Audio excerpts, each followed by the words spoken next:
everybody, it is Libby again with Fearlessness.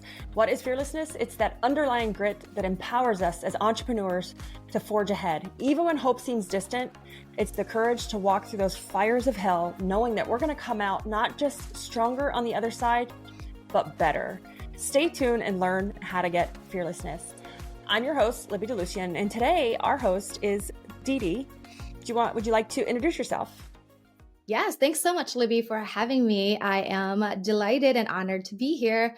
And yes, I am DeDee Cai, founder of Fit to Profit. I am also a mom of two, proud mama of two. I have a 7-year-old girl and a 4-year-old boy. I am a yoga enthusiast. I love everything health and wellness, and I am proud to say that I am a self-development junkie. And entrepreneurship hasn't always been in my blood. I basically fell into it, but for whatever circumstances it was, I haven't looked back, and I'm so proud to be a small business owner and to have the business I have right now, doing what I love and also creating impact at the same time. Talking about being fearful in running a business, I can name it all for you. So I'm excited about our conversation. So thank you very much for having me. Awesome. I was reading over your bio and love some of the things that you're working on. I love the self-development junkie statement. I think to be a good business owner, I think the scariest thing for many of us is just understanding ourselves first. And I think that scares a lot of us. But I want to hear about Fit to Profit. What is that? And why did you start it? Yeah. So Fit to Profit, we believe that wealth and prosperity and fulfillment is built from the inside out. Fit to Profit, we believe in the CEO being physically, mentally, emotionally, and spiritually fit. We can't run a successful business in silo, nor can we just do it with just full grit and strategy. It takes a mindful, intentional, and holistic CEO to sustain a business and to grow and scale it. So we stand for Fit to Profit. Fit could be you being fit in all levels and or focusing on one of the things that you need to thrive. And then profit could be personal and also both professional. So Fit to Profit was not formed initially, but based on my experience working with clients where I just fell into business development. And you'll hear more about the story about how I got there. But truly, because I came through so many clients who are just really struggling with just staying in the work, right? Continue to follow the plan. The strategy always have been great, but they are their biggest enemies. And they're not really doing what it takes to take care of themselves so they can do the work. So we find that mindset is 100% I want to say, underlying success for all the entrepreneurs who choose to go that route, just as much as focusing on strategy. So after 5 years of coaching client on strictly business development and tactic and strategies, I realized that the mindset side of things is just as important or even more important. So that's why when we rebranded to Fit to Profit, it was from all levels holistically. That's the reason why we are so passionate about taking care of ourselves and especially teaching the CEO to have the right foundation to do that from the inside out. I love this topic because you said it's hard to stay in that, like, even if you have the best strategy, I think it's where a lot of us, entrepreneurs get burnout. Like, so if you're listening and you feel like you're burnt out, you're probably mentally not fit. Like you're doing too much. Mm-hmm. It's like mental exhaustion. One of the best signs for me to know that I'm struggling is when I lose those visionary, innovative ideas. Like that's gone. It just feels like blah. And you think to yourself, oh my God, I used to have so many ideas. I used to just be so excited and innovate. And now it's like, oh God, like I have to roll out of bed and go to work or deal with issues. For me, that's like my first sign of being mentally unfit. Yes, absolutely. And you would agree too, right? Like it's on all levels, but for entrepreneurs, it always start with the mental side of things first, right? Like when you're not getting up in the morning, you're not excited, you're not passionate, everything feels like a dread, definitely. And then that gets into your body and then you're not energetic, then you're not sleeping, then everything start unraveling, from there, right? So absolutely. Yeah. And, for our listeners, when you said you don't go to bed, right? Or you don't want to get out of bed, I'd love to ask our listeners, like, what keeps you up at night? Like, what keeps you up? Because part of that is being mentally unfit, like the fact that we can't sleep. Entrepreneurs are known for having sleep disorders because our brain, we're either like, burnt out, our brains won't shut off. And a good observation is, are you sleeping at night? And if you're not, what is keeping you up? Yes, 100%. Yep. Yeah. And I love the momentum. So I find that the crazy entrepreneur it's easy to get in momentum. It's easy to get in it. Little things can kind of like get us excited. But Yeah. for us, it's so hard to stay in the Yeah, the momentum. follow through. Yes. Exactly. Because most entrepreneurs, I agree with you, Libby, we're visionaries, right? We're starters. We're like self-sufficient. Like we're so fast to make a decision and let's go. But it's just like we lose the momentum very easily just as much because the follow through, the discipline, right? Entrepreneurship is, already, it's all about being self-disciplined. And that is usually That's in your the mind. downfall, right? Like downfall, because we're like, okay, let's like that didn't work for 2 days. Okay, we're gonna go for another strategy or another idea. But sometimes, or oftentimes in my experience, you have to stay with something long enough for it to work. And for you to be able to do that, you have to take care of yourself so you can keep motivated, like, keep following the plan. So, Yeah. absolutely. I like that because you said it needs self-discipline. And I think that that's a huge thing with entrepreneurs because most of us have ADD, as I'm playing with the cards, right? Most of us have ADD or ADHD, dyslexic. We operate, if you've ever read the book, the EPT, it's called the Entrepreneur Personality Type. We all operate on some sort of a spectrum. And that's why a lot of us maybe have learning disabilities or we didn't do well in school. Or if you did well, you knew how to gamify the system, manipulate it. Yeah. And so when you said discipline, I think that we can work hard, like we know how to work hard. But the discipline is a mental Yes. game that we don't play well with. Yes. Yeah. What happens when employees behave badly? Boy, we could do an entire TV show, maybe a Netflix special on that. Well, Ryan and I sat down and recorded episodes for FAMA, and we asked practitioners, give us your most outrageous story. The sales leader that brings cocaine to work, whatever. Just bring us the outrageous, and it is funny. So if you need a laugh, which we all do from time to time, search for workplace misconduct wherever you get your podcast, and you'll find it. And trust me, you will laugh and cry, but you'll definitely laugh. All right. Thank you. Yeah. As far as like your history with working with CEOs, do you have any like exercises, like tools that people can use to help create that self-discipline? Like, how do you hold yourself accountable? Because that's just self-discipline. It's like Yeah. holding yourself to something. Yeah. Yeah. Well, first and foremost, I know in my experience, you can put like the tasks on a to-do list all day long, right? Is it going to be done or not? That's another story.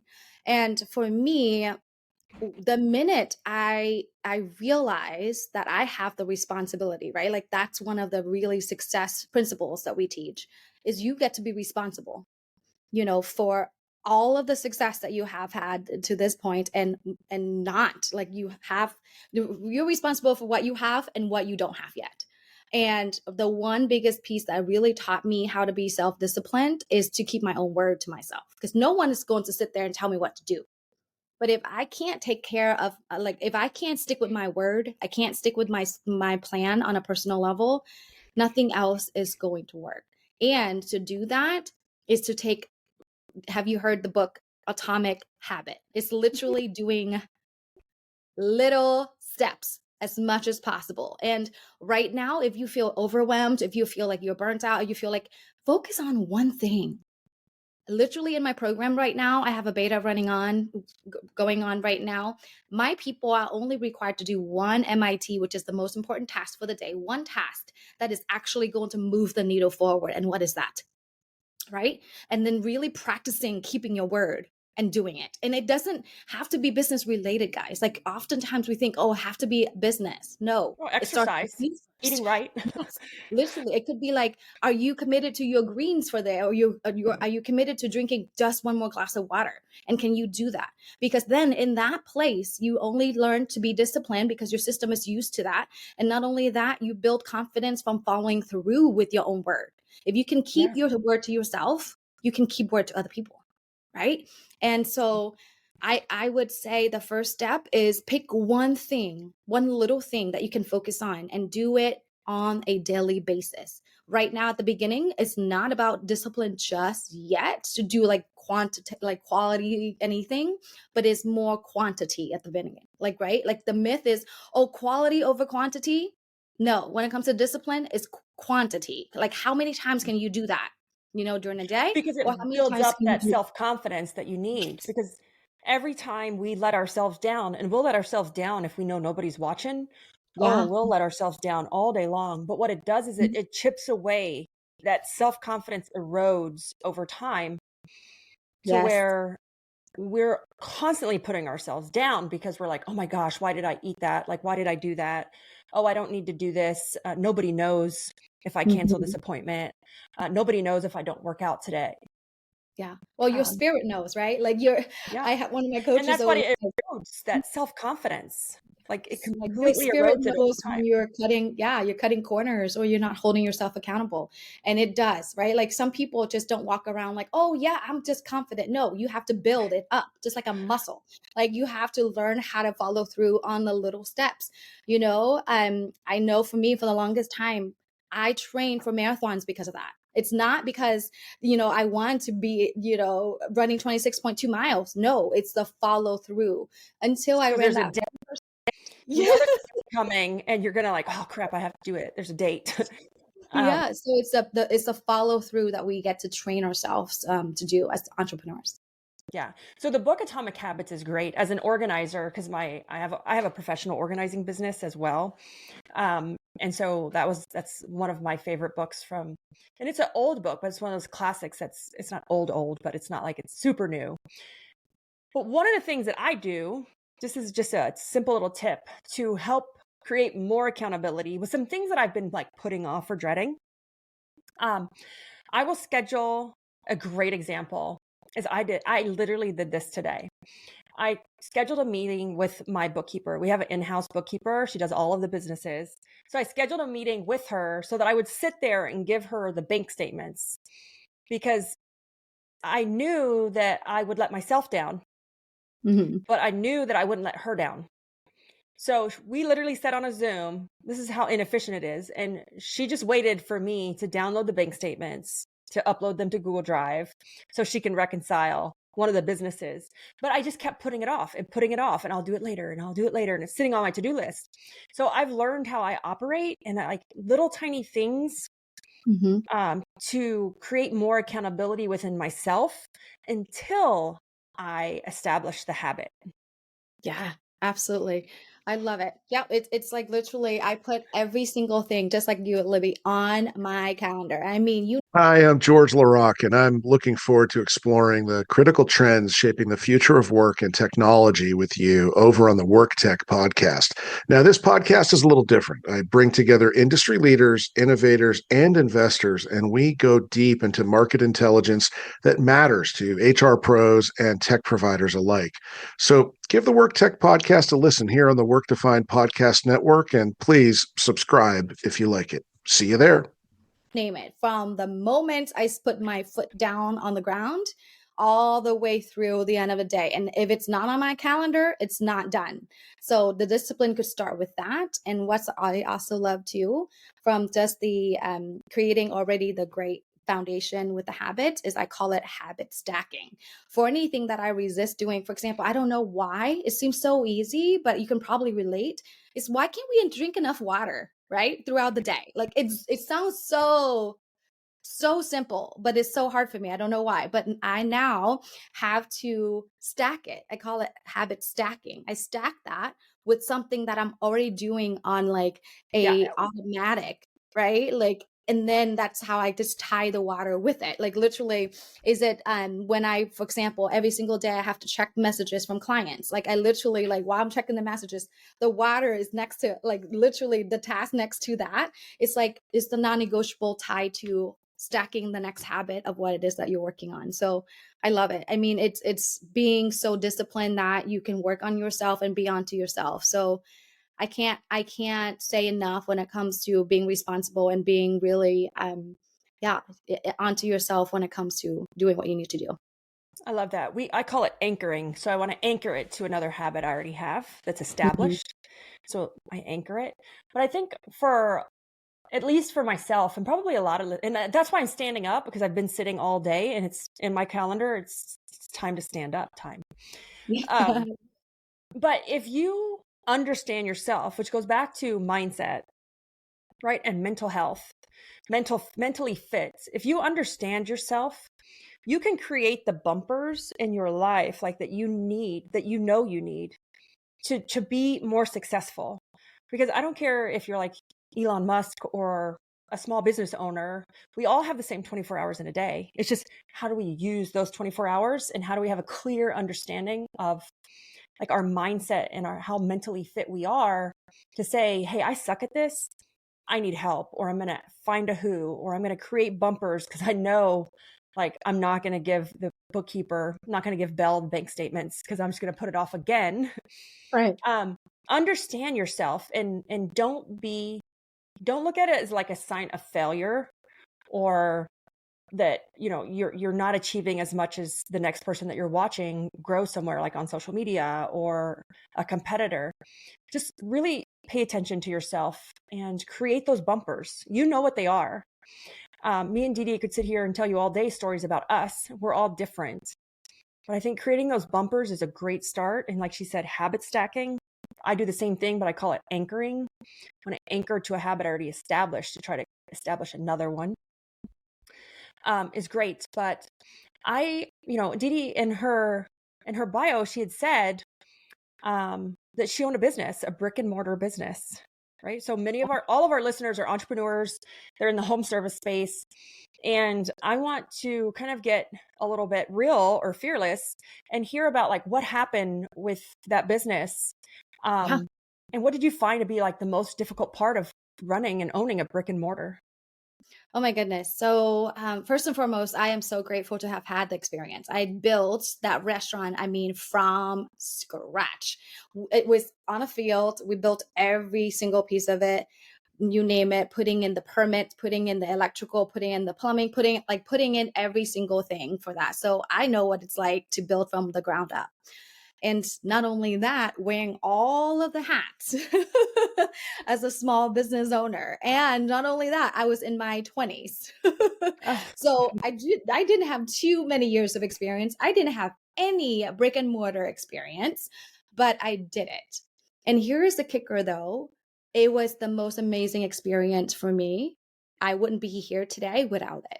At the same time, it was the hardest experience. Well, one, because it was my first ever brick and mortar, although I had helped my mom on the backside with running her salons, but it was not the same. It's in a service industry, but it's a completely different business than restaurant. And then secondly, I didn't know where to go for information either. Like I didn't know where to get a loan. Like I had to learn everything the hard way. I really had to rely on myself. And really the hardest part was the long hours, right? Like I was chained to the restaurant, like 18-hour days. It was, again, the most challenging experience, but 3.5 years in was when I realized it was not an American dream. It was more like an American nightmare. I was going to ask what happened. Yes. And yeah, so the 18-hour days became, I remember the moment when my boyfriend at the time, my husband now, we were in the most beautiful spot in the world. We were in Venice, Italy. And we were in a cafe having the best brunch, and there was the most beautiful view with the canoes and everything. And I was just staring at the screen of my phone, waiting for someone to text or call, just trying to anticipate that I have to put some fire out. And that was the moment I was like, wow, no, this is not freedom. This is not, I was mentally wrapped up on something else when I'm physically somewhere else that I was supposed to be enjoying myself. And so, yes, no, it was hard. It was hard mentally there. Emotionally as well. Although I was dating my boyfriend, I didn't get to see him. And poor man was coming to open the restaurant with me in the morning, come during his lunch break to help with the lunch rush, come after work to come help me with the dinner rush and closing down the restaurant. So it's just like I was in a relationship, but then I wasn't. And it was unfair for everyone. It was really draining emotionally. And then, of course, physically, because I was there 18-hour days, at least every single day. And we were open literally at the beginning, first 2 years was 7 days a week. And then I had to close one day just to maintain balance. But it was hard. It was hard. But what was so rewarding was because we were the first Vietnamese restaurant in the area. So I really built a community. Like everyone knew us. Every person that walks into the restaurant or calls on the phone, I knew exactly what they wanted and what they needed. It was really sweet.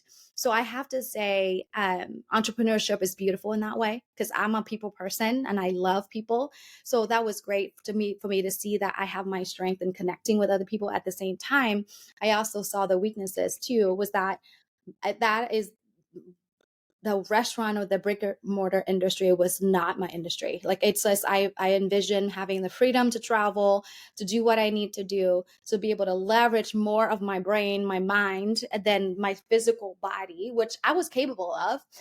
But I just knew that for me, it wasn't sustainable. So I have to say that built me. That broke me first. I have to say it broke me first because I got burnt off on the 4th year and really had to get real with myself, had a hard conversation with my mom, who actually got me to open that restaurant with her as her business partner. So being the only child, the reason why I said yes, because I wanted to emotionally support her through her divorce. So it was her thing, not mine, but it was the hardest conversation I had to have, and I did. And at the same time, that's when I knew that something has to change, and I have to do it my way. Because up until that point, right, I did it for my mom. And prior to that, I tried obtaining a corporate job, and I did, which lasted for 6 months. And so my story was like, I did and follow the plan that was planned out for me, right? First generation immigrant, do well in school, be a good girl, get a good job and you'll be happy.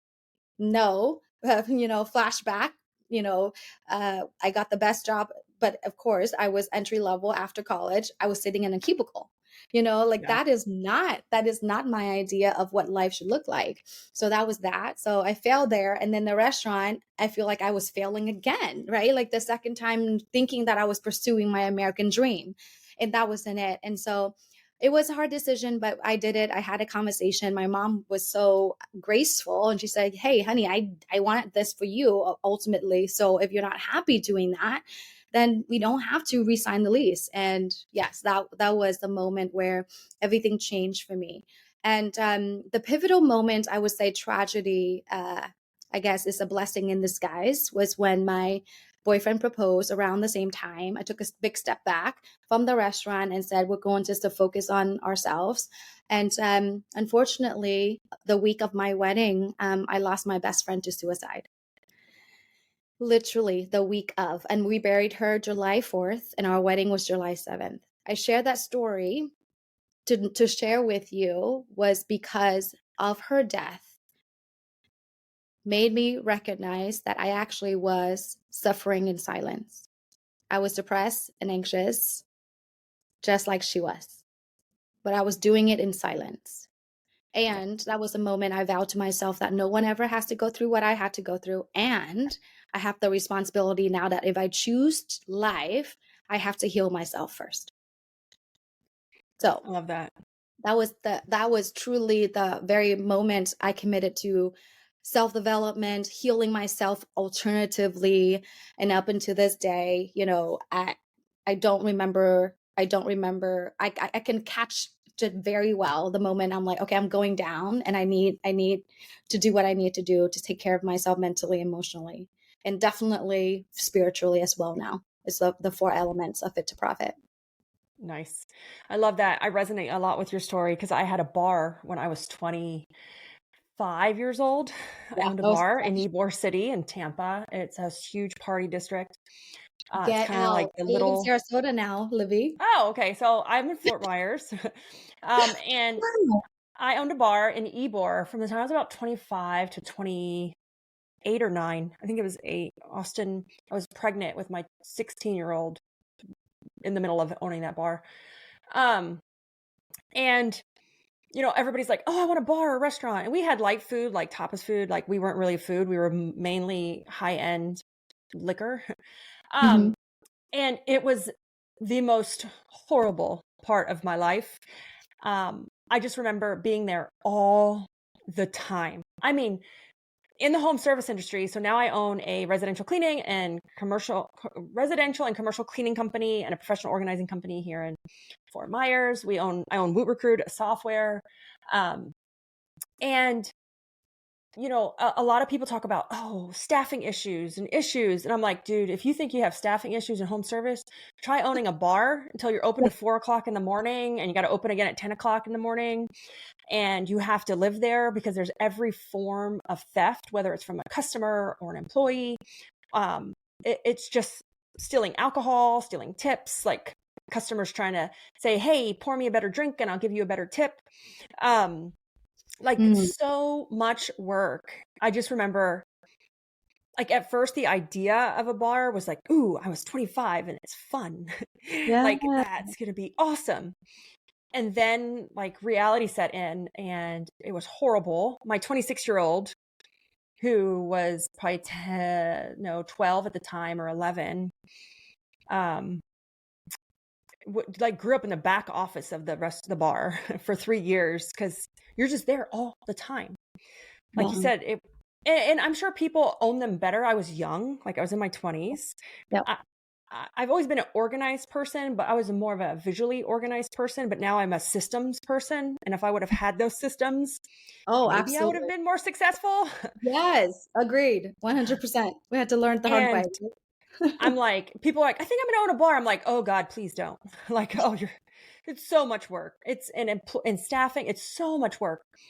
And, but it taught me a lot. And I think it created a lot of resilience that I deal with now. And I look at like, oh, this is a piece of cake. Like, oh, this is easy in comparison to what I went through. Yeah. Absolutely. Yeah. That resonates with me so much, Libby. Same here, because it broke me, but then it built me up at the same time too. And I know exactly now what not to do, right? Like, just like I would never, just like you would never open a bar again, right? No. But it's like I said, every experience, every obstacle is an opportunity, and definitely it was a blessing in disguise. And I resisted, and interestingly, I resisted being in business for most of my life up until that point. But now that I do what I do and I haven't looked back since, it's like I am made to be an entrepreneur because of how resilient my personality, how innately I am a problem solver, how resourceful I am, things like that. I'm just made to be a business owner. And maybe that's why I didn't last being in my cubicle. I'm in my corporate job. Yeah, that's funny. It's true because like I've never really been a W-2. I've always been an entrepreneur. I come from a family of entrepreneurs. And so it's kind of like it's really hard for us to either follow direction or be told what to do. Yes. We don't play well with others sometimes. But you were getting into this was who you are, this is why. I want to kind of shift to the next part of our podcast and talk about like what keeps you driven, like where does this passion come from and what is your ultimate goal with Fit to Profit? Oh my goodness, I love it. So, in connection to my story and the reason why I stepped into really self development, and which led me into coaching and doing what I love, fell into business development and coaching because I was certified through my journey to be a holistic health coach. But when I was pitching that, no one wanted to buy it. But people were more interested in my experience building my own brick and Mm-hmm. mortar. So people want me to teach, like, just teach me how to start a business. So that's how I fell into it. But as I alluded to earlier, 5 years in, I realized that it's not the business plan. It's not the strategy. The clients were going through the ups and downs and the inconsistency and the stagnation of revenue because they were not taking care of themselves. So since then, especially the past almost 3 years now, I've been focused on building a program that has to do anything and everything with mindset to build the entrepreneur up from the ground so that no matter if she needs to grow or she needs to scale, that she has the right mindset to do so. So ultimately, because I came from a third world country, we didn't have anything, and coming from like having to use an outhouse to where we are today, I truly believe that every single woman entrepreneur deserves to be successful, and as long as she's willing to invest in herself. I believe that wealth is built from the inside out. Oh And if yeah. she feels worthy of her own success, she's going to go after it. Right. And that's really my vision, is to touch every single, or help every single woman business owner believe in that dream and going after that dream, no matter how many times, she fails, just like I have, and just keep going, and really allowing fear. Literally, I have my book right here, The Overcomer, right? Like, oh, conquer your fear so you can achieve your goals, and be friends with fear. Use it as a catalyst for your success. Allow that to be a thermometer for you when you need to step into that next version of yourself, is being fearless, right? Yeah. To do whatever it takes to go after your dream. So that's the vision. I have so many questions or statements. Um, one is, you had mentioned, I think so many, and someone just commented on a social media post on this, and I was talking about self-sabotage and how we do it, and I was working through this whole exercise, and people were commenting about how they, one business owner, a woman specifically, was saying she keeps self-sabotaging because she doesn't believe she deserves it. Yeah. See, self-worth piece. Right. And it's so interesting. I work daily on certain things to make sure that those thoughts don't creep into my mind. It's not that I don't have them, or any of us. I don't care how successful you are. They can encroach. But I work every day so they don't, because from my Yes. background from many of you guys have heard about, coming from an abusive relationship, alcoholic, that verbal abuse, believe me, still creeps in sometimes. And I do things on the day to make sure that I stay focused and confident, but also like that self-worth part. And so if you feel like you're not worthy of success, I always say, and DeDee could agree or disagree, but I would say you have to go revisit whatever that history or that trauma is that's making us think that way. 100%. Yeah, absolutely. Definitely my story has been, I was sexually assaulted as a teenager. And because of that, I always thought that I was a bad girl, right? Like I was made bad, and I was always beating myself up. And until I decided to overcome the trauma, right? To understand that is my history, and it doesn't have to define me and who I am as a person. And that no matter what had happened to me, I still deserve, I'm still whole and complete, in that, I can definitely work on it. And like I said, same with you. I have to do work and put parameters in place so that I am operating from a place that no matter what happens, I am deserving, of all of the success, and that I am worthy, even from the smallest things. From the smallest things build like the empire, right? So 100%. Your self-worth. We have a tagline. One of the taglines is, your self-worth is your net worth. And if you're not to the if you're not monetizing or if you're not earning the level that you want to be. That's what you need to revisit, like Libby said, right? Like really look at how are you feeling about yourself. Yeah, I love that. And now I want to get into the versions. You said versions. And I just had this conversation with somebody. We were talking about, I'm in a bunch of mastermind groups and peer groups, and they were talking about the level of peers in the groups, and they're revenue based. And they're like, okay, if you're at a 500,000, or if you're 1.5 million, or if you're above that. And they're like, so do we let people that are at a 500,000 in with the group of 1.5 million? And some people may not like my answer. And I said, I don't think so, because the version of me that I needed to be at a 500,000 is a completely different person.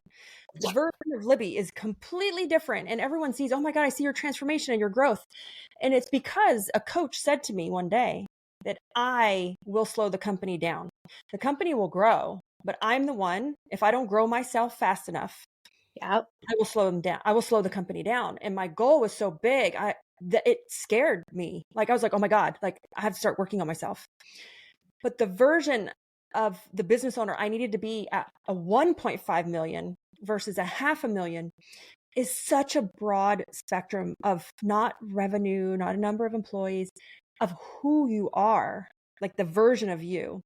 And it's funny, because I wish someone would write down the versions of what a woman, like how do you, and everyone would be different, but it's like, oh, okay, this is what I need to be at $1 million. This is what I need to be, even look like, right? Act like, dress like, to be 2 million. And I know that could sound shallow, but it would give you a target to like achieve, like, oh, I need to exercise every day for 30 minutes. And now when I move up, because I'm dealing with more stress, maybe I need to exercise 45 minutes. Like we're all trying to figure out that version. I'm like, man, I wish there was a instruction guide. Right. 100%. Because what's really unique, Libby, is because every one of us grow differently, right? And we have different experiences, but absolutely. I even have a client and same conversation where she's like, this is the goal. I'm like, great, fantastic, right? That's double what you did last year. Are you willing to be twice the person you were last year, this year? Then the answer is yes, you can do it. Yeah. And usually that's when the conversation gets real, when they're like, well, I'm like, all right, so you get to choose. You get to have a conversation with yourself first of what you're willing to do and what you're willing not to do, because the goal is just not going to appear by itself, and you're going to struggle your way there if you're not clear on who you need to be, because we're all about going to beat yourself up about it. Like you're going to beat yourself up about it. And I had the same conversation with a coaching client, because I do coaching within the cleaning industry for one of my peers. I coach under her. And I had said the statement, like, this is what you have to do to reach 1.5 million. And she goes, well, I don't think I'm ready yet. I have kids. And, she's like, I don't think I'm ready yet because of my kids. Like, she has young kids, and I totally understand. I said, like, I totally understand. But this is one thing, like, I wish that more women would understand, is that your business does not care that you have kids. Business has no feelings. It's like, it just continues to evolve and move. It doesn't care if you have kids. It doesn't care if you're having a bad day. Like, it doesn't care. Yeah. And that sounds insensitive, but it doesn't, because our competitors, and men as well, don't have some of the same issues that we have, and they can move faster sometimes. And it can seem like it's not fair, or it's different, or there's a disadvantage, but it's not about your kids. Because I built a lot of these businesses with Austin and Yaya. My daughter's 6, and I built a lot of them with them around. And it doesn't care. It's just, how do I figure out the balance between the two? What percentage of my life, if I'm willing to invest here and here, and then we can like hit the ground running. But I love that question, because she said, I can't do that. I don't want to do that right now. And I said, well, that's great. But then we know we're not going to hit 1.5 million, probably. But we can focus on something else like profit. So I love that topic. And then lastly, I want to ask, you had said you started as a holistic health coach. Health coach. What exactly is that? So remember how I said that I realized I was actually suffering in silence with depression and anxiety. Which led me into taking a big step back to take care of myself on a physical level first, right? So I started exercising, I started adding mindfulness, and I started learning about nutrition, which led me into enrolling myself in a holistic health coaching program, just with the intention just to learn from me. But what I discovered was this whole coaching industry from it. And I was like, oh my gosh, this is incredible. And holistic health is exactly what Fit to Profit is built upon. Is really looking at your health from all angles. It's not just being physically fit. It's not just exercise. It's nutrition. It's mental clarity, right? It's emotional support. And then now, last but not least, the spiritual component to it. Because you may or may not agree, but I really truly believe I'm super spiritual. And this whole entrepreneurship thing is a spiritual experience. We cannot do it alone. Whether you believe that you're connected to other humans that can help you, your mentors, your coaches, whoever it is, we're all part of a bigger puzzle, and that we're not working in silo. We need to operate as a whole and support each other. And just like what you're doing to Libby, this podcast not only is serving you, serving me, but serving the listener, and then whoever is going to come in contact with the listeners.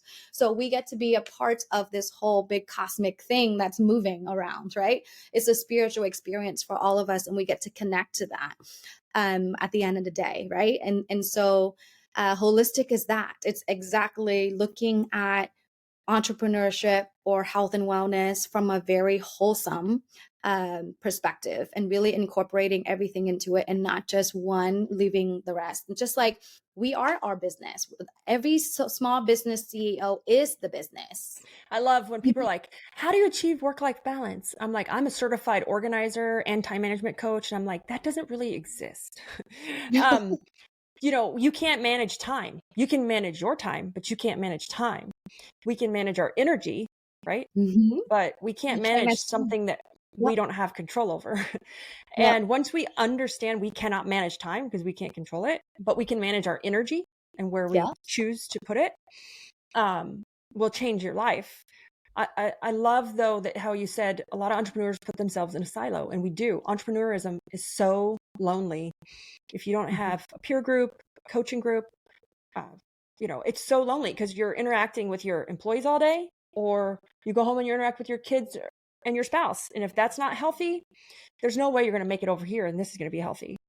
Too much risk, too much drama, anxiety, stress to come over home and have to deal with that again. Yes. So I'm all for the holistic approach to business. When my businesses took off, DeDee, it was because I focused on me.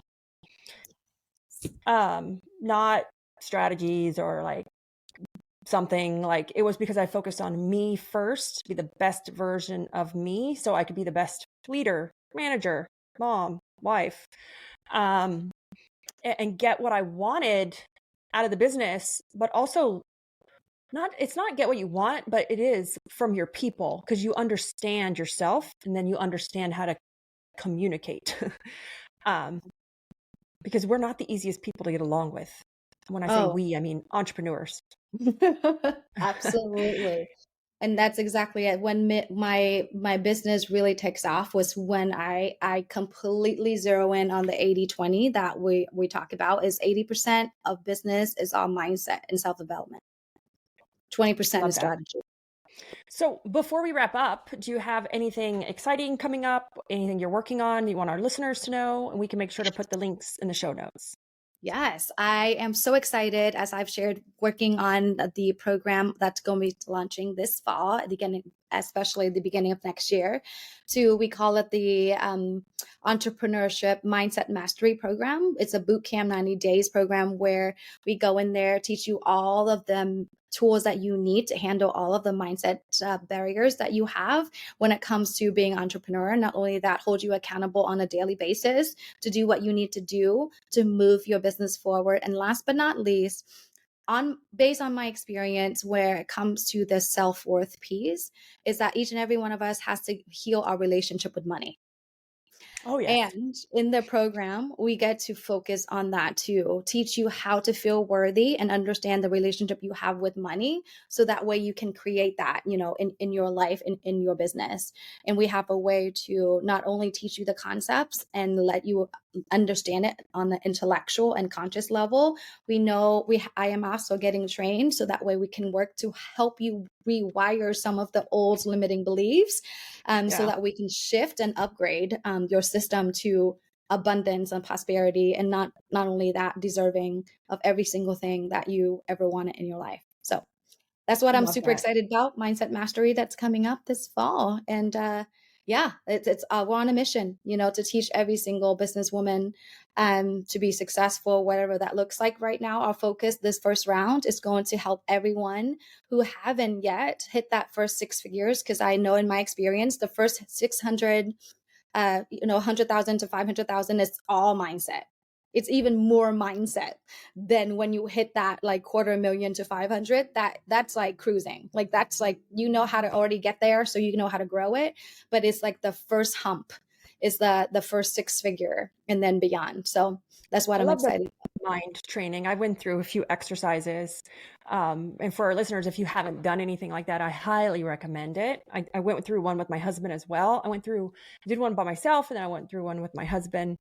They're very interesting exercises to do about like, what is your relationship with money and where does it come from? Yeah. Right.